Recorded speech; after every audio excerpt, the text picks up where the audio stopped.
ànd déggoo.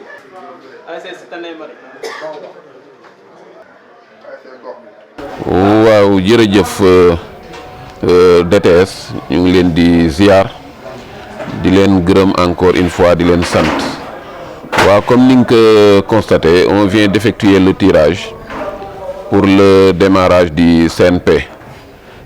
cette année nag particularité bi ñu am mooy zone bi dafa am 2 nouvelles ASC ce qui fait que actuellement nous avons 15 ASC que nous avons répartis en 4 poules, une poule de 3 et 3 poules de 4. Maintenant, les matchs vont démarrer incessamment parce que c'est un tirage que nous allons soumettre à l'ODCAV. Maintenant, la super commission va nous donner le calendrier pour que nous puissions démarrer l'activité. Li ñu mën a jàpp rek ci modalité de démarrage ak yooyu mooy stade bi ñu tollu on est qu'au tirage et on prépare les premiers matchs. Voilà.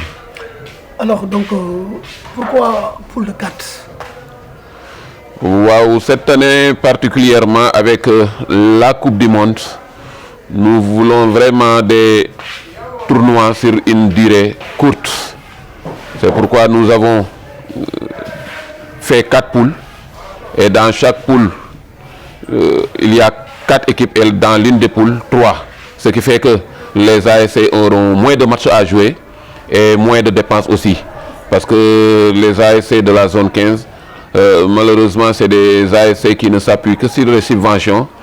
Comme nous avons des subventions déjà, vous avez déposé une licence, recruter une joueurs, déjà c'est une subvention. Il va falloir nous dans les quartiers pour vraiment essayer de récupérer des fonds pour organiser ces matchs. Nous avons au moins mu nekk ay tournois yoo xam ne dina gàtt ba nga xam ne ASC yi financièrement dinañu mën a souffler. alors wax nga démarrage bi c'est vrai ODCAV bu joxe na kii bi le 2 mais yéen exactement xamu ne kañ ngeen di démarrer mais aussi est-ce que am ngeen date butoir pour ñi nga xamante ne CNP bi au niveau zonal kañ lay jeex. waaw normalement CNP bi au niveau zonal au mois de novembre war na fekk mu jeex ba ñuy préparer les phases départementales parce que à partir du 20 novembre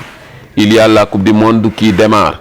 ce qui fait que s'il n'y a pas de désagrément amuñu benn contrainte bëgg nañu daal mu nekk ay tournois yu gàtt ba nga xam ne au mois de novembre au plus tard dina fekk ñu pare lépp. alors pour wax nga problème éclairage que 2 matchs ngeen di programmer par journée. waaw pour le démarrage également nous avons retenu le principe de jouer 2 matchs par jour. Pourquoi? Parce que déjà au niveau du stade l'éclairage n'est pas bon pour jouer des matchs la nuit. Aussi l'autorité également avait demandé à ce que les matchs se jouent dans la journée et s'arrêtent au plus tard vers 20h. Ce qui fait que nous voudrons démarrer nos matchs à 15h et démarrer au plus tard à 19h ou bien 20h. Alors, on n'a pas vu dégg fi cadet yi mais day am c'est sûrement. Oui, cadet dafay am ren daaw amul parce que contexte bi ñu joué nawetaan yi daaw moo tax parce que dañu jógee woon ci saison morte avec beaucoup de difficultés ñu démarré woon nawetaan yi timidement avec la catégorie senior seulement. Cette année, on va jouer dans les 2 catégories, en catégorie senior comme en catégorie cadette. Ce qui fait qu'il y aura un autre tirage le moment venu pour le démarrage du CNP cadet. Voilà. Présent, votre dernier mot pour le CNP. Le dernier mot, c'est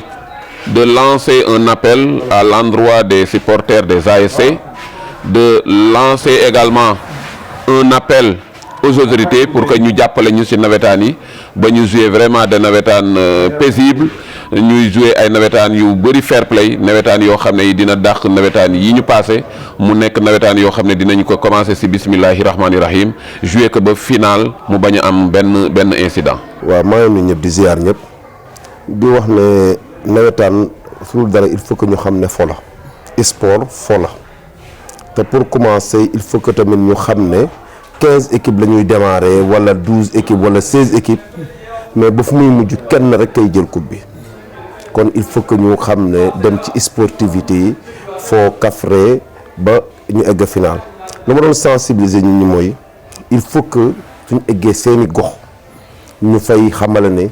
lii ñuy dem defi dañuy dem foo mun nañu gagné comme ñun mun nañu gagné kon suñu demee nañ yóbbaale ñaar yi ba nga xamee ne bu ci munti am nañu ànd ak seeni sago ñibbisi ci fair play parce que tamit ñun loolu lañ ci jublu te loolu lañ bëgg d'autant plus que ren ñu ngi wax ne zone bu déconné rek zone bi la ñuy aj nawul naj nawetaan la ñuy suspendre comme année yu passé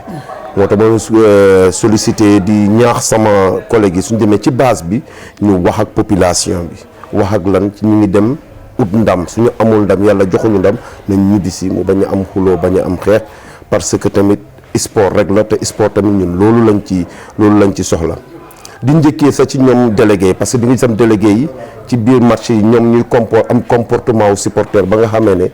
entre délégué sax day di ñagas daal ñu dem bay kii ci yoo xamee ne jaru ko ñu commencé ñun ñu bëggante xam ne sport la dem ci loolu jàngal ko tamit ñu nekk à la base dem ci à la base wax ko supporter yëpp na tax tey ba ñun nañ dugg ci nawetaan ci bismillahi rahmaani rahim jeexal ko ci alhamdulilah te loolu tam su amee tamit suñu sag la ñun wax naa leen tamit ñu indi équipe yi à temps pour permettre ñu pare à temps ñibbi à temps ñëpp nekk ci jàmm ñëpp ñibbi ci fair defee lépp ci fair play jàmm am daal man daal vraiment bëggoon naa am nawetaan yoo xam ne jàmm day am que le meilleur gagne te ñu xam ne kenn rek lay doon mooy yóbbu ko goo xam quoi.